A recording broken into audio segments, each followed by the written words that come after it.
आज आपला संथागार सुरू करून जवळपास 3.5 वर्ष होऊन गेले.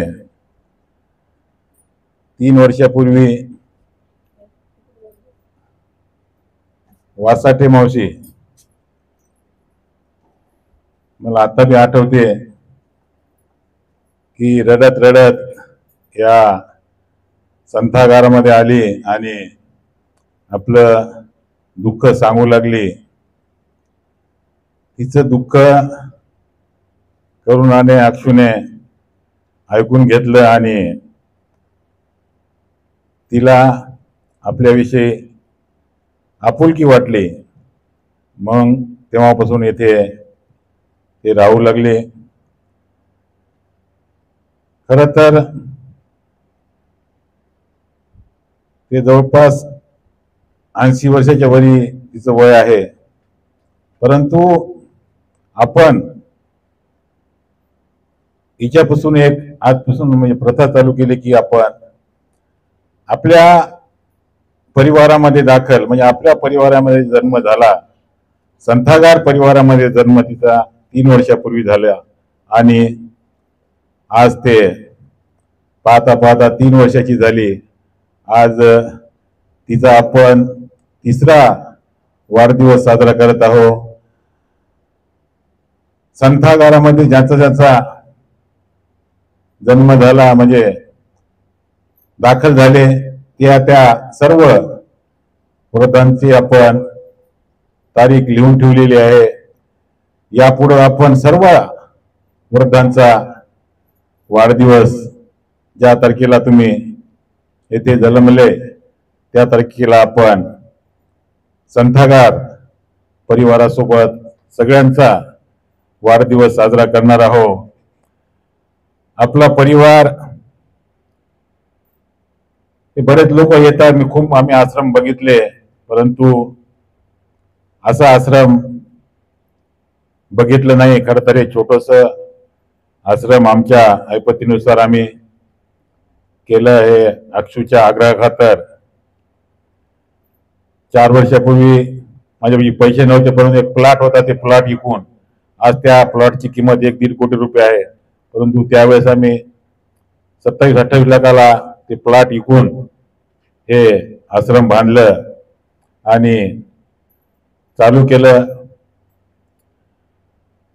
या आश्रमामध्ये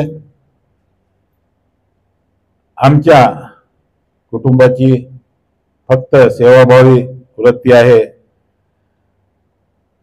पैसे कमावणं हे मुळीच उद्देश नाही. पैसे जर कमावायचे असते तर मी करोडपती राहिलो असतो किंवा हे जागा बी आम्ही भाड्यानं खोल्या जर काढून दिल्या तर 50-60-70 रुपये महिन्याला आले असते. परंतु आम्ही माझं कुटुंब आम्ही सामाजिक कामाशिवाय समाज कार्य केल्याशिवाय आम्ही जगू शकत नाही. हे आपल्याला आवर्जून सांगू वाटते. आपण येथे एका कुटुंबासारखं राहायला पाहिजे. बऱ्याच मावशांचे झगडे होतात, भांडणं होतात. आपण एकमेकाला समजून घेतलं पाहिजे. आपल्या स्वतःच्या नातेवाईकाने आपल्याला जरी टाकून दिला असेल तरी आम्ही तुम्हाला कधीच फरक समजलं नाही, समजणार नाही. रक्ताच्या व जातीच्या व रक्ताच्या नात्या पलीकडचं आपलं ऋणानुबंधाचं नातं आहे आणि आपण निश्चितच हे नातं टिकवावं जेणेकरून हे आपला परिवार खूप दिवस चालला पाहिजे.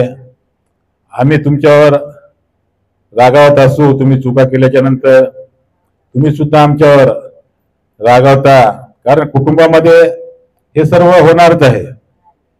आपण एका कुटुंब आम्हाला जर आश्रम चालवत आम्ही दूर राहिला तर एखादा नोकर ठेवून बी चालू शकलो असतो, पैसे कमावू शकलो असतो, पैसे मागत फिरलो असतो, परंतु ते उद्देशच नाही.